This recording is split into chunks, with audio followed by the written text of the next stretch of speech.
his sweet hands.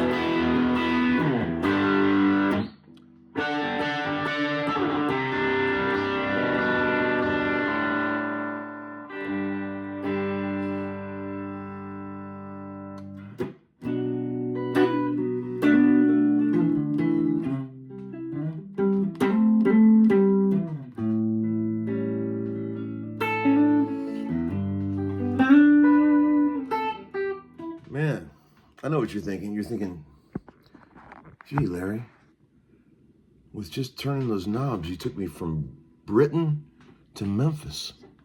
How did you do that? Well, friends, a treble bleed is a nice thing. Check this out. Look at this.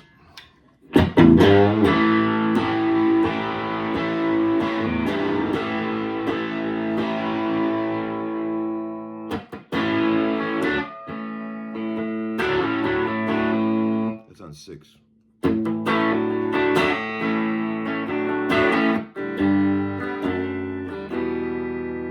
That's on 3. Here's the neck pickup. Check this out.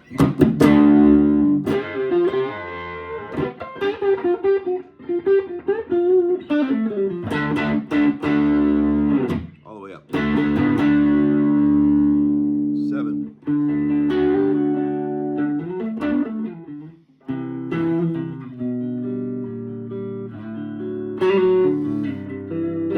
Yep. Treble bleed, friends. Now, don't start asking me, Larry, what are the exact values? Please, I'm not going to respond to any of those. You guys got to do your own work, find out your own research. But installing a treble bleed in your guitar is certainly not my original idea. I've stole it from a few friends of mine. You can steal it too. But don't ask me what the values are. It's secret. You know, some secrets are like secret family recipes. Like you go into a nice restaurant and they don't tell you why that sauce tastes so good. But it sure tastes good. You can do your own research, friends. Honestly, I don't even know. My guy knows. But don't ask him either.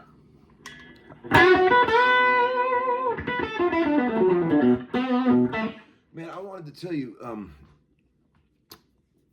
first of all, hello, friends. You know when I'm playing that stuff right there, this type of stuff.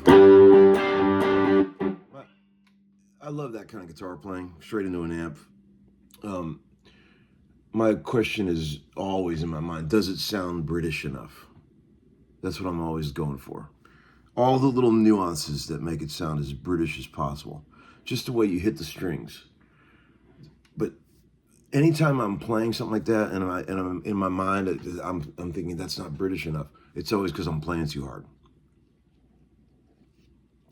I'm telling you, turn the amp up, get the amp cooking, but don't play hard. Watch.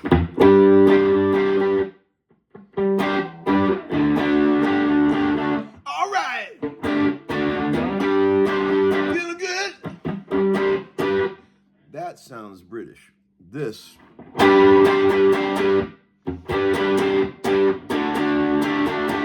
sounds like an American guy on YouTube playing. See, that's the thing.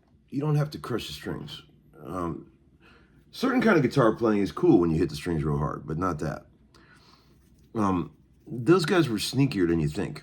Those real British guys.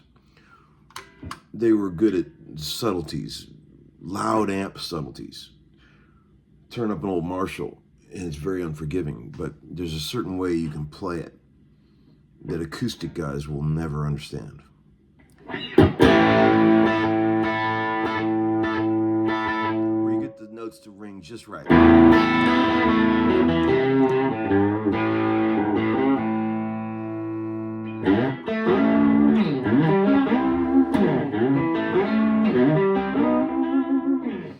Every style of guitar has its own bag of subtleties and nuances.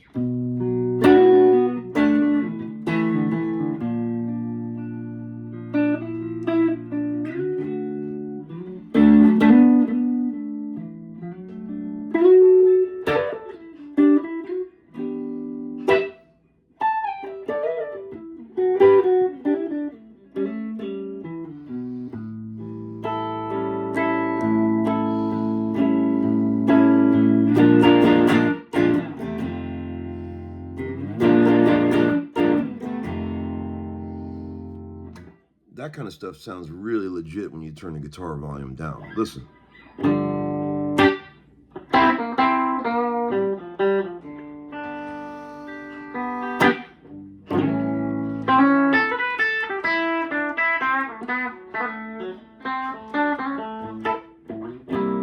little verb.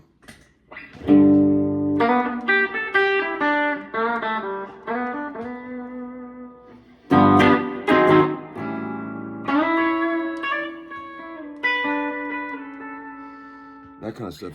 I always, when I'm doing that Steve Cropper type stuff or anything I want to sound really old school 60s R&B, I'll turn the guitar volume way down.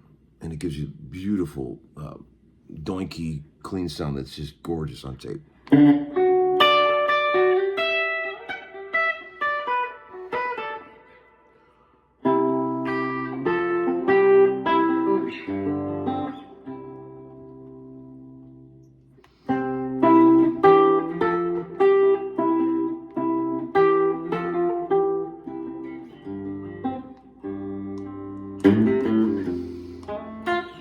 Thank you for all the kind words regarding the last few videos. I've been a busy boy lately, putting up lots of YouTube videos.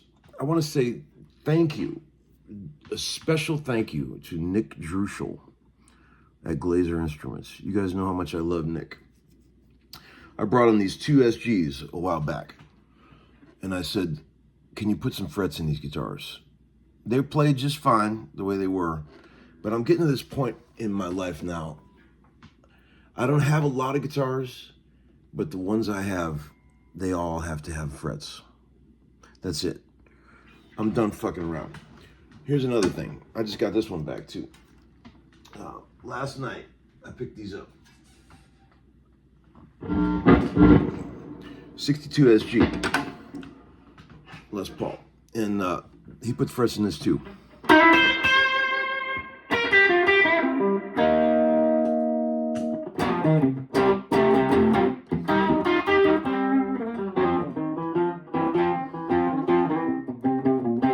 This certainly has no shortage of tone.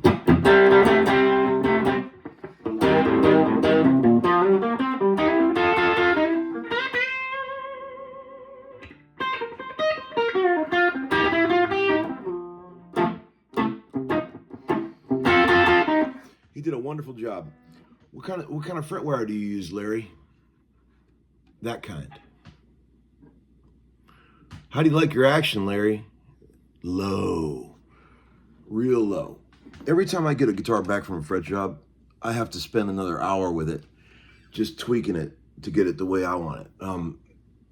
What a fret job does is when it's done correctly, it allows you to play with the setup. When a guitar is struggling and the frets are not perfect, you lose options. You can't get the action as low as you can when you got good frets in a guitar. So I like to have a good fret job on a guitar so I can really get the action low when I want to. Not too low. It can't be splatting out. This is where it splats. See, that's totally acceptable. But what I usually end up doing is lowering the treble side and raising the bass side. I kind of like a highish bass side, but I like the treble side real low. And you always got to check 14, 15, 11, common places for a guitar to choke out. And this one's got low action and it ain't choking at all. Typical old SG lack of sustain.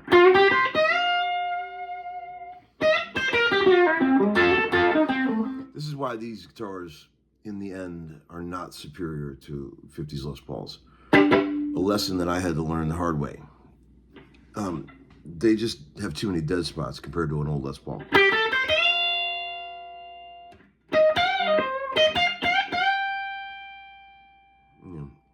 My burst sustains twice that low.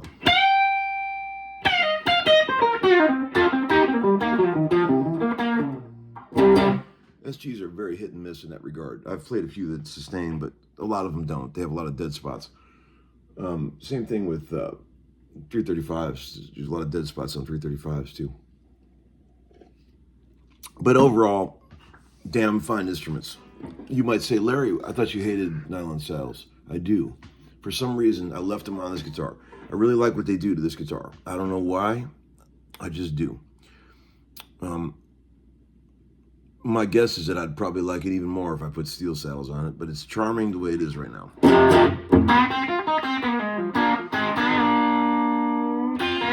Acoustically, check it out.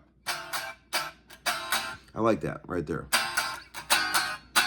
Hard mid-range, you feel that?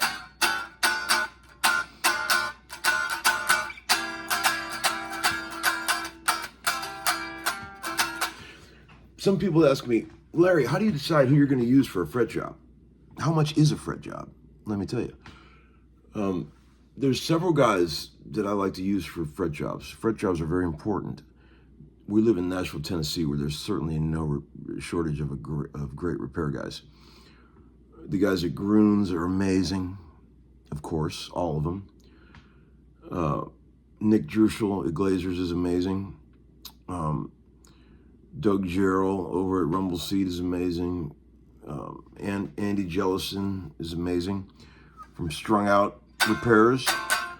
See, these are all guys that I use, and a lot of it is like, what guitar is it? Who's available?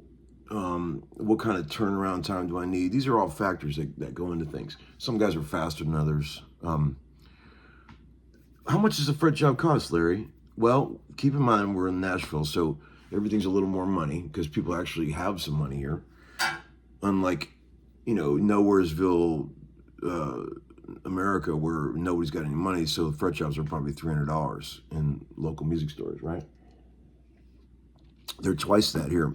I paid $600 a piece for these two fret jobs from Glazers, and they're, that's on the upper end, but man, the work is impeccable. Flawless work, and they stand behind what they do. Some guys will do them for $400 around here, maybe $500. That's on the lower end of things, but it's a lot of work, man. That might seem like a lot of money to you, but dude, a fret job is a lot of work. And when I bring fret jobs into Nick, I feel bad sometimes. He's done so many of them in his life that I know he doesn't get excited about it, and how could he? It'd be like asking me to play a 1645, where the drums go, one of those grooves. But he does a great job, and listen to this. I mean, I what I do when I get home, it's like a haircut. You get a haircut in the salon, and they style it the way they want to. You got to go home and mess it up and do your own thing with it. Same thing with fret jobs. They get it close where everything's functional, and then you go home and make it exactly how you want. That's what I do. But I was up all night tweaking these guys last night, and man, they turned out amazing, both of them.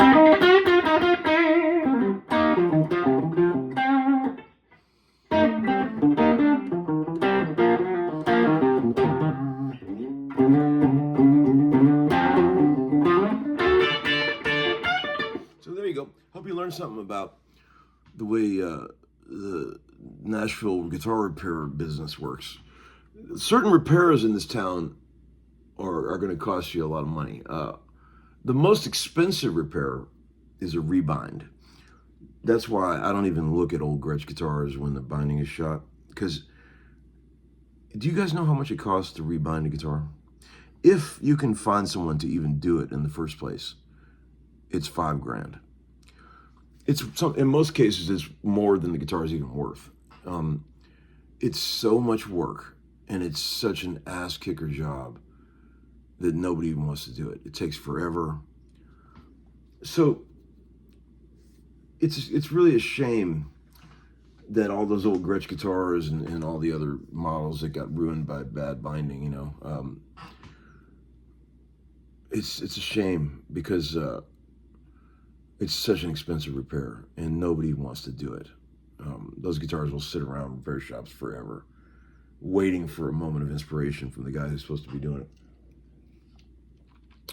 A neck set is another big repair on acoustic that involves steaming, drilling holes right where the neck joins the body. You steam out the glue joint, take the neck off the guitar. Why would you do that, Larry? You do that because after a while, on an old acoustic, the pitch that the neck joins the body, the angle is wrong. And the action, you got no more saddle left. So you have to readjust that pitch that the body joins the neck so you can put some saddle in there. It's a big job. If you don't know shit about neck sets, you should learn about that. Here's why. Because when you're looking at buying a used acoustic, the first thing I look at on an acoustic is how much saddle is left. Everyone does. Anybody that is buying old acoustics. If you've got barely any saddle left, you can't get the action any lower if you need to. So what do you do if the action's too high? There's no option.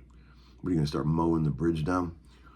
So you have to get a neck set, and that's $700, $800 usually. It's a huge job. So be careful when you're buying a used acoustic. Make sure the neck set's either already done or at least you have money in the budget there when you buy the guitar to allow for that. See, the thing about neck sets is, like, people say, why do they need neck sets? What happens? You could buy a brand new, this is what George Gruen told me, and I didn't realize this. You could, if you went back in time and bought a brand new 1940 D45, brand new, and you put it in a case, a nice case, and put it in a beautifully controlled environment, and let it sit for 70 some years until today. You pull it out of the case, it's still going to need a neck set. The guitar drifts over time, and the original neck set moves and bends, and after a while, they just all need neck sets. Same thing with all those old Harmony Sovereigns. Most guitars, Gibsons, they're eventually going to need a neck set. And it's a pain in the ass. It's a big job. But thank God people learned how to do them right, because in the old days, before people learned the proper way to do this, it was a major pain in the ass, and people were just hacking these poor guitars up, ruining them. Martin couldn't figure out how to even get the neck out of a guitar until sometime in the 70s. They considered it impossible to fix for a long time. But all these genius repair guys over the years figured out these techniques, how to safely get a neck out of a guitar. And I watch these guys at Gruen's do it, and it's fascinating, man. These guys are so good at it. They all say that feeling after you've been working and working, doing everything just right, being very careful, very, very patient, when you finally pop that neck out of the block that you've been fucking with all day, it's quite a feeling when you finally pop it out of there, and it comes out clean and with no broken wood around it. Man, that's a great feeling. There's a few feelings in life like that. Pure satisfaction. List a few in the comments below. All right, friends, I'm off to work, finishing up day 3 of that session for that gal, Jamie French. She's awesome. Thanks for the kind words on that video last night. Great band, great artists, and those make for fun days in the studio. All right, kids, practice, listen to some great records. Listen to the piano solo that Kenny Kirkland plays on the live version of Bring on the Night by Sting from 1984, whatever it was. Listen to that piano solo.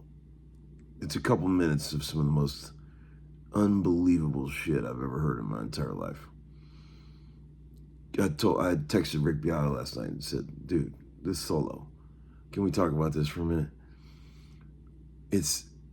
He covers every possible harmonic approach to playing over 3 chords that anybody could ever conceive of, all in one solo, with the most amazing pocket and soul. Kenny Kirkland, great loss to the music community when he died at age 42. All right, bye, friends.